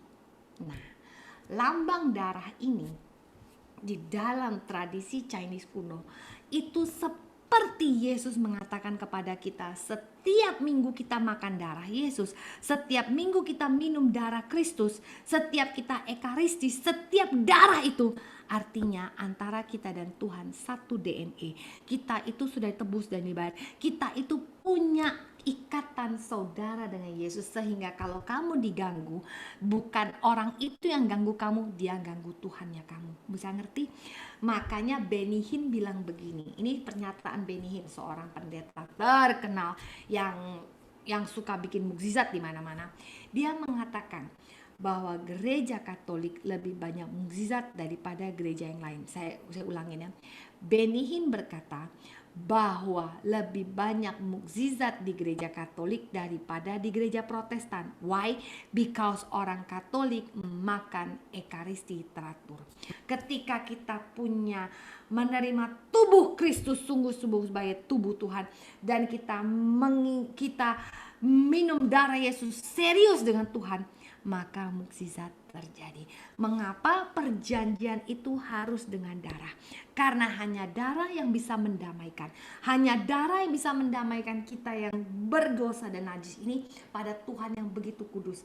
Karena perjanjian lama tidak berhasil, maka Tuhan itu harus turun sendiri sebagai manusia yang tidak bercacat celah. Dia adalah Adam yang terakhir, dan ketika dia mengorbankan dirinya cukup sekali untuk selama-lamanya. Bahkan bukan cuma untuk kita dia mati, bahkan untuk keluarga besar kita, untuk saudara-saudara kita dia pun mati. Untuk bangsa kita Tuhan yang sama mau mati. Dan ketika kita mengamini Tuhan itu punya kuasa, maka darah Yesus punya kuasa dalam hidup kita. Darah Tuhan itu sungguh-sungguh punya mukjizat. Nah, teman-teman, sampai di sini saya balik lagi. Ada nggak reward di dalam darah Yesus? Ada. Filipi 2 ayat 9 berkatakan, itulah sebab Allah sangat meninggikan dia dan mengaruniakan kepadanya nama di atas segala nama. Tadi kita dengar kan, name above a name. Huang Tian Sangti, a name above a name. Supaya nama Yesus bertekuk lutut segala yang ada di langit dan yang ada di bumi dan ada di bawah bumi, dan segala lidah mengaku Yesus Kristus adalah Tuhan bagi kemuliaan Allah. Yohanes 14 ayat 14 dibilang begini, jika kau meminta suatu di dalam namaku, aku akan melakukannya. Bagaimana Tuhan bisa melakukan segala sesuatu di dalam namanya? Makanya kalau kita berdoa kan di dalam nama Yesus Kristus kayak berdoa. Kenapa kita boleh menyebut nama Yesus? Karena kita sudah minum darahnya. Karena kita sudah satu DNA dengan dia. Ketika kita satu DNA dengan dia, maka kita punya hak untuk mengklaim janji-janji Tuhan. Filipi 4 ayat 19. Allahku akan memenuhi segala keperluanmu menurut kekayaan dan kemuliaan di dalam Kristus Yesus. Ketika kita sungguh-sungguh berjalan bersama Tuhan, maka kita bisa klaim. Seperti saya nonton film Conjuring tadi malam, saya membayangkan kalau saya punya anak 5 diganggu setan seperti itu, saya tidak akan diam dari malam pertama. Saya pasti akan lawan dengan apa? Dia pasti lebih mengerikan daripada saya, bisa terbang sana terbang sini. Dia pasti punya power. Tetapi karena saya punya Yesus, saya punya Tuhan yang lebih berkuasa, saya punya Tuhan yang mati buat saya, maka Tuhan yang sama tidak akan membiarkan saya, anak saya, keluarga saya mengalami pencobaan, mengalami torture oleh kuasa yang tidak jelas. Itu sudah pasti. Kalau kita punya kepastian hubungan kita dalam Tuhan, ketika kita itu berjalan bersama Tuhan, Tuhan tidak akan membiarkan kita jatuh. Seperti film silat yang tadi saya bilang, film silat ya. Film silat yang saya nonton zaman bahala ya. Ketika orang itu sudah pai xiong ti, artinya dia itu sudah minum darahnya. Kau dan aku bersaudara. Misalnya ini saudara gue ya, saudara gue si Abeng, ini si Abeng saudara gue, ini sama saya. Sudah tukeran darah, sudah bersumpah darah, dan dia minum darah saya minum darah dia. Ketika saya yang sudah minum darah saya itu nggak akan tinggal diam. Makanya ketika orang masuk geng Yakuza, ketika dia sudah minum darahnya, ketika ada satu anggota geng disenggol, satu geng turun ke jalan. Betul kan? Itu kan film-film. Nah, demikian juga dengan Tuhan kita. Ketika kita diganggu, ketika kita dipersulit, ketika kita mengalami kesusahan, maka yang diganggu bukan cuma kita, tetapi Tuhan kita yang melindungi kita.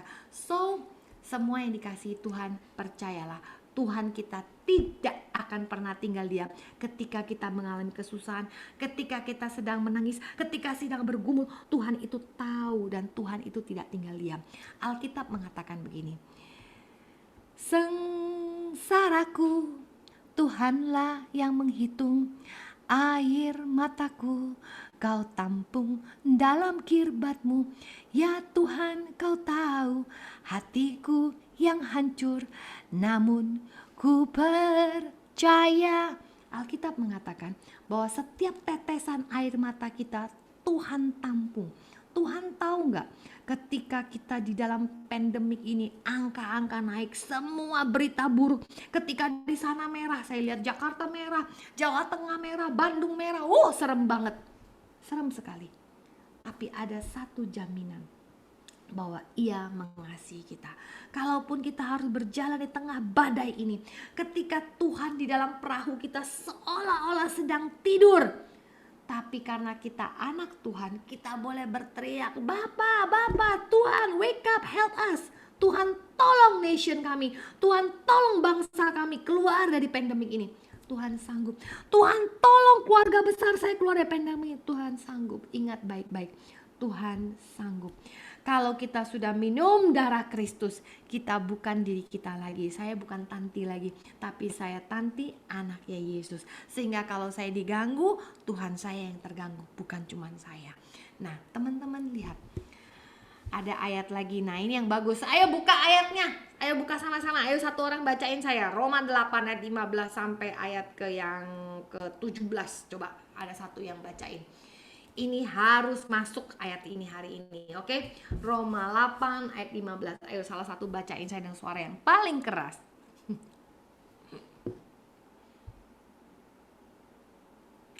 Roma 8 ayat 15. Iya, baca suara yang keras ya. Ya.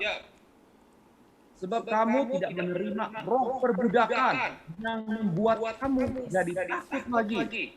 Tetapi kamu telah menerima roh yang menjadikan kamu anak Allah, oleh Roh itu kita berseru, Ya Aba, Ya Bapa. 16 sampai 17 coba. Oke, 16. Ya. Roh itu bersaksi bersama-sama dengan roh kita bahwa kita adalah anak-anak Allah. 17. Dan jika kita adalah anak, maka kita juga adalah ahli waris. Maksudnya, orang-orang yang berhak menerima janji Allah yang akan menerimanya bersama-sama dengan Kristus, yaitu jika kita menderita bersama-sama dengan Dia, supaya kita juga dipermuliakan bersama-sama dengan Dia. Good, thank you so much ya. Lihat ya, ayat ini bicara. Coba teman-teman ambil penahnya tuh yang berhak menerima janjinya, kasih dia. Ketika kamu menerima roh, ketika kita itu sudah menerima ekaristi, ketika kita menerima Tuhan Yesus, ketika kita minum darah Kristus, kita punya karunia Roh Kudus. Dan roh itu yang membuat kita memanggil ya Aba, ya Bapa. Karena Yesus itu anak Tuhan dan saya sudah minum darah Yesus dan Yesus itu sudah jadi brother saya. Yesus itu sudah menjadi koko saya. Yesus itu menjadi syongti saya. Yesus yang menjadi penjamin saya. Yesus yang menjadi saya punya apa tuh namanya, kalau kita di bank itu ada yang namanya guarantor. Ketika dia menjadi guarantor kita tidak lagi memanggil Tuhan itu Tuhan yang jauh, tetapi kita manggil ya Aba, ya Bapa.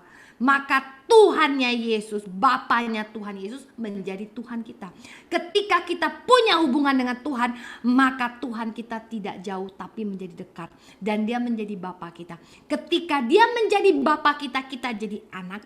Setiap anak punya hak waris ya. Kalau kita punya warisan, suatu hari di Singapura, ini di Singapura kejadiannya, bukan ada seorang tante kaya raya. Tante ini kaya raya pokoknya tante ini janda kaya raya.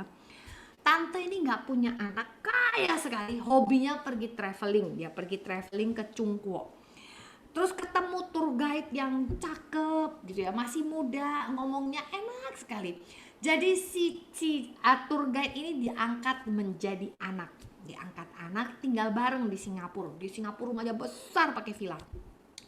Lama-lama keponakan si tante ini melihat gelagatnya, kayaknya si tour guide ini kayaknya nggak benar gitu memperlakukan tantenya. Jangan-jangan.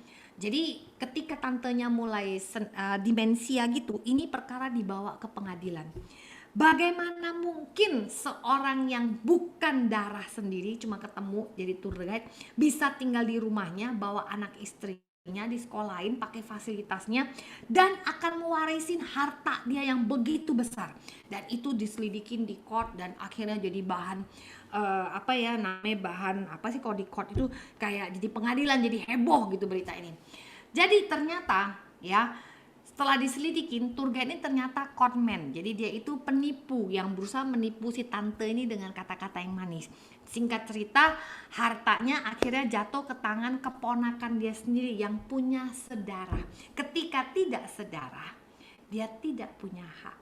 Ketika kita disebut anak Allah, kita menyebut ya Bapa, kita bukan cuma diangkat doang, tapi kita itu diangkat karena urusan darah. Karena kita punya DNA yang sama dengan Yesus. Ketika kita minum darah Yesus, ketika kita menerima Tuhan sebagai juru selamat dan kita menerima ekaristi itu, maka darah itu membuat kita itu bukan cuma anak-anakan, tapi menjadi anak yang sudah lunas dibayar. Dan karena menjadi anak yang lunas dibayar, kita punya hak menerima janji itu, hidup di dalam ketidakpastian karena kita pasti. Karena kenapa? Kita adalah anak yang akan menerima bersama-sama dengan Kristus jikalau kita menderita bersama-sama Dia, supaya kita juga dipermuliakan bersama-sama Dia. Aku ulang ya.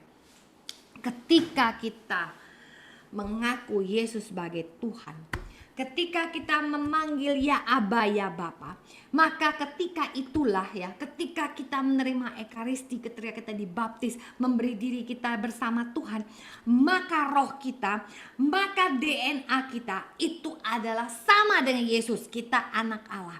Ketika kita menjadi anak, kita berhak menerima janji-janji Allah. Kita ahli waris. Dan ahli waris itu boleh menerima janji Tuhan. Janji Tuhan apaan sih, Ci? Oh, janji Tuhan banyak. Salah satunya yang paling saya suka, aku akan mengangkat engkau dari debu. Aku akan menegakkan orang miskin dari dalam lumpur. Waduh, janjinya enak sekali. Bahkan janji Tuhan bilang begini, tidak ada satu tulangmu pun yang akan patah. Tidak, kemalangan orang benar banyak, tetapi Tuhan yang akan melepaskannya. Aduh, enak banget.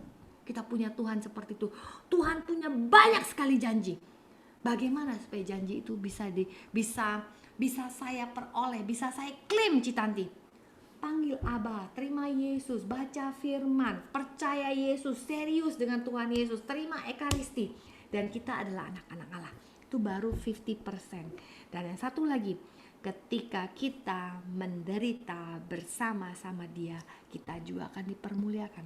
Kenapa ada banyak orang Katolik, dia itu selamat sih selamat, baik sih baik hidupnya, tetapi hidupnya tidak ada mukjizat, hidupnya tuh tidak ada outbreak, hidupnya itu berkesusahan yang berkepanjangan.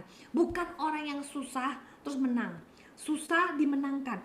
Hidup ini banyak masalah, itu biasa. Tapi kalau kita dari satu masalah menang, masuk masalah lain, from one glory to the other glory, karena itu yang Tuhan janjikan. Dari satu kemenangan menuju kemenangan lain, mengalami sesuatu seperti teman tadi kita cerita, dia mengalami mata yang gak enak, mata yang sudah bermasalah, tetapi karena dia beriman, Tuhan bisa menyembuhkan dengan cara yang ajaib. Mengalami suatu pergumulan tapi mengalami kemenangan, masuk ke kemenangan lain, masuk ke kemenangan lain. Nah, itu baru anak Tuhan. Tapi tidak semua orang mengalami itu. Hanya orang yang kita udah tahu, udah terima Yesus, mau pergi misa, itu udah tahu, itu baru separuh. Another 50% adalah ketika kita menderita bersama-sama Yesus. Artinya apa? Ketika saya menjadi anak Tuhan, saya bukan cuman ketika saya mau, saya pergi ke gereja, saya misa, saya doa, saya makan hosti, terus saya pakai, pokoknya itu bagian saya, betul, saya lakukan bagian. Tapi kita juga harus menderita bersama-sama dengan Dia apa? Ketika kita disusahkan orang, ketika kita didakwa, ketika kita difitnah, ketika hidup kita dipersulit orang, apakah kita menderita bersama-sama dengannya? Apakah kita mengampuni? Apakah gini? Firman Tuhan mengatakan begini, ketika ada yang memaksa kamu berjalan 1 mil, berjalanlah 2 mil. Ketika ada orang yang hendak mengadukan kamu untuk mengambil bajumu, berikanlah jubahmu. Susah apa gampang? Susah. Ketika ada orang yang menampar pipi kirimu, berikan pipi kananmu. Itu menderita bersama-sama Yesus. Ketika kita berjalan bersama Tuhan, kita mau pikul salib, kita mau pikul kuk. Ketika kita berjalan bersama Tuhan, tapi kita berusaha tidak egois, kita berusaha hidup dewasa iman dengan bercucuran air mata, walaupun sifat kita masih jelek, judes sana judes, masih ribut sana ribut sini, tapi kita mau mengakui bahwa I'm wrong. Please forgive me, give me another chance. Ketika kita memperbaiki hidup kita, hidup lebih kudus lagi, berusaha untuk tidak dendam, berusaha untuk tidak membalas kejahatan, berusaha untuk tidak ngomongin orang, berusaha untuk tidak akal-akalan menyusahi hidup orang. Ketika itulah, ketika kita menderita bersama-sama Kristus, pasti akan mengalami kemuliaan demi kemuliaan, kemenangan demi kemenangan. Amin. Saya ulangi malam ini ya. Ketika kita ada namanya the blood covenant, perjanjian darah. Apa itu perjanjian darah? Ketika bangsa Israel itu Tuhan pilih sebagai anaknya, Tuhan bukan cuma pilih, Tuhan didik. Ketika Tuhan didik, Tuhan berikan perjanjian, ayo kamu jadi anak saya, kita maju bersama-sama. Ketika perjanjian itu fail, Tuhan kasih lagi harapan, kirimkan para nabi terus. Sampai ketika Tuhan bilang, ini bangsa ini nggak bisa dididik. Oke, terakhir gue kasih anak saya sendiri, anaknya dia beri, dan anaknya mati di kayu salib, dan darah itu tebus dosa bukan cuma orang Yahudi tetapi bangsa lain. Dan ketika bangsa lain mengikat perjanjian dengan ya Aba, ya Bapa, dengan roh itu, maka bangsa itu juga diberi hak untuk menerima janji-janji Allah. Dan ketika kita mau menerima janji-janji Allah, ketika kita mau dewasa bersama Tuhan Yesus, ketika kita mau berjalan bersama Tuhan Yesus, ketika kita mau pikul salib, mau pikul kuk, menderita bersama Dia, maka kita akan mengalami kemenangan demi kemenangan. Nah, inilah kuasa di dalam darah Yesus. Yang hari ini saya mau ngomong hari ini tentang the blood covenant. The blood covenant sampai hari ini masih berlaku. Seperti film-film cungkok kuno, ketika orang itu minum darah, dan minum darah itu punya arti. Ketika orang masuk geng, dia minum darah, dan artinya satu orang disenggol, satu geng turun ke jalan. Demikian juga itu menjadi budaya. Ketika Yesus bilang, kamu sudah minum darah saya, apapun yang terjadi dalam hidup kamu, kamu itu milik saya. You are not alone. Ketika kita berjalan, kita dengar badai sedang bergemuruh, COVID di mana-mana, mengerikan sekali. Orang kehilangan pekerjaan, tetapi Tuhan yang sama sanggup mengangkat kita. Tuhan yang sama sanggup memberikan kita hikmat untuk berjalan, untuk berusaha, untuk cari duit, punya rezeki. Amin. Yang amin katakan. Yang amin lambaikan tangan dong. Bilang Tuhan itu baik, Tuhan itu sangat baik, Tuhan itu pasti bisa. Kita mungkin gak bisa, kita mungkin hidup dalam ketakutan, tetapi Tuhan kita sanggup. Tuhan kita mau. Kenapa? Karena kita adalah anak-anak perjanjian, dan kita sudah ditebus dengan darah yang mahal. Kalau Yesus sudah tebus kita, masa Tuhan tidak tolong kita melalui COVID ini? COVID yang seri 1 aja Tuhan sudah tolong, apalagi sekarang yang seri 2 yang rasa kari yang dari India ini, Tuhan pasti sanggup. Amin. Nah, Alkitab mengatakan ada 3.000 janji Tuhan dalam Alkitab. Maka jangan jadi anak Tuhan yang separuh-separuh. Minum darah Yesus ada, tapi tidak mau menderita bersama-sama Yesus. Ketika kita bilang, Yesus, you are my God, you are my Savior, I walk with you, I take your cook. Aku akan belajar untuk lemah lembut dan rendah hati. Ketika itu, maka ketika kita dalam badai, ada banyak janji Tuhan yang kita bisa klaim. Ketika kita susah, kita miskin, kita dengar ayat bahwa Tuhan itu mengangkat orang miskin dari dalam lumpur. Kita bilang, Tuhan, ini aku siap diangkat. Ini aku Tuhan, aku siap dijadikan baru. Tuhan, aku siap Tuhan untuk Tuhan, aku siap mengalami mukjizat-Mu. Serahkan dirimu pada Tuhan, jangan setengah-setengah. Maka ikut Tuhan harus berani menderita. Ketika ada orang memaksa kamu jalan 1 mil, berjalanlah 2 mil.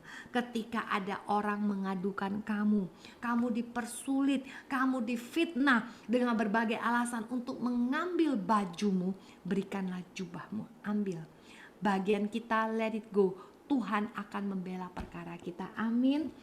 Nah, saya mau tutup ya teman-teman.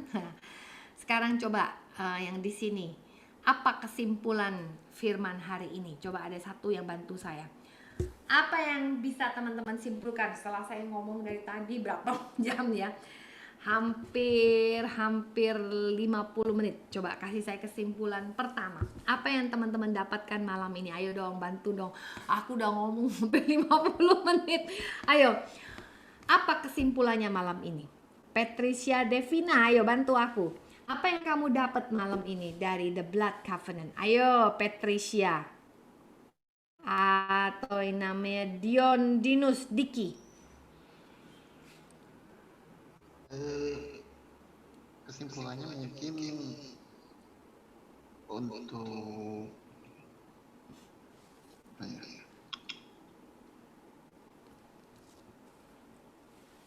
maksudnya untuk mendapatkan malam ini untuk pembicaraan malam ini. Ayo kesimpulannya apa?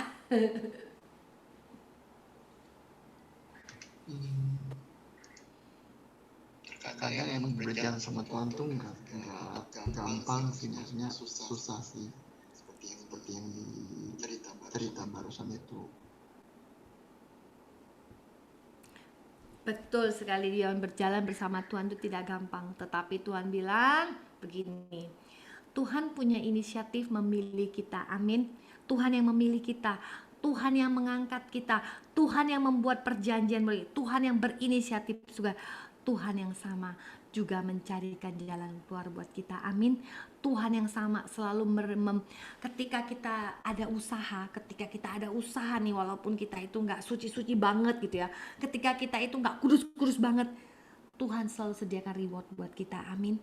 Ketika berjalan bersama Tuhan, kita berani klaim bahwa kita anak Tuhan. Ketika kita berani untuk berkorban, untuk kita boleh menderita bersama, ketika kita ambil kita serius, kita mau jadi dewasa rohani bersama Tuhan, maka ketika itu juga ada reward buat kita, amin. Percayalah, Tuhan yang sama sampai hari ini tetap bekerja. Oke, saya mau tutup. Saya mau kasih sebuah huruf Chinese di sini. Ini artinya yi atau artinya the righteous. Jadi orang benar dalam bahasa Cina itu yi. Nah ya, buat yang I will give you one to one the idiot proof Chinese letter ya. Nah, kata yi ini ya, saya keluarin aja keluar supaya bisa ngambil. Kata yi ini ada dua huruf. Ini namanya yang atau sheep atau kambing, dan ini kata wo, saya. Jadi ada dua kata yang digabung jadi satu kata namanya yi atau righteous.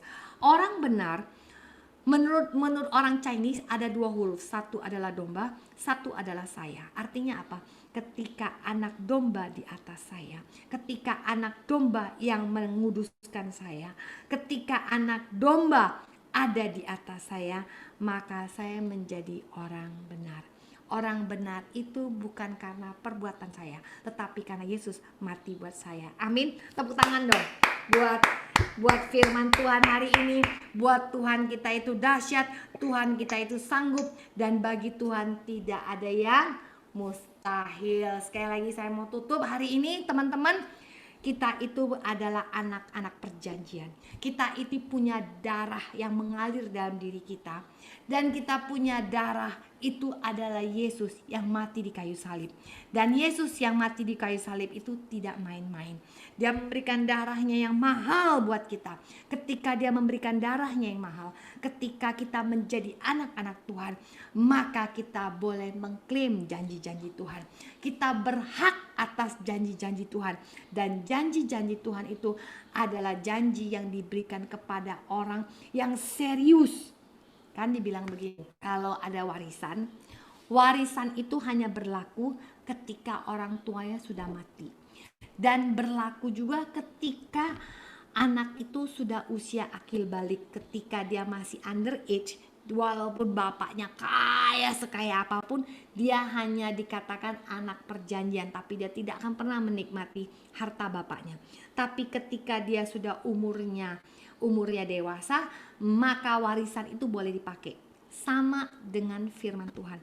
Ketika kita mau menderita bersama Tuhan Yesus, ketika kita mau dewasa rohani bersama Tuhan Yesus, ketika itulah kita akan mengalami dari satu kemenangan menuju satu kemenangan.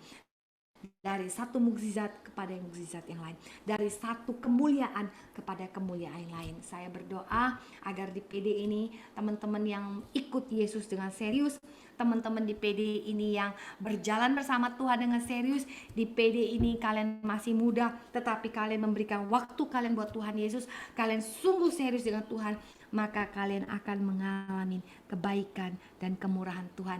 Kalian akan mengalami dari satu kemenangan menuju kemenangan lain. Tuhan berkati. Terima kasih. Salam dari Singapura. Saya berikan kepada WL ya. Thank you, Coach Tanti. Yuk kita beri tepuk tangan untuk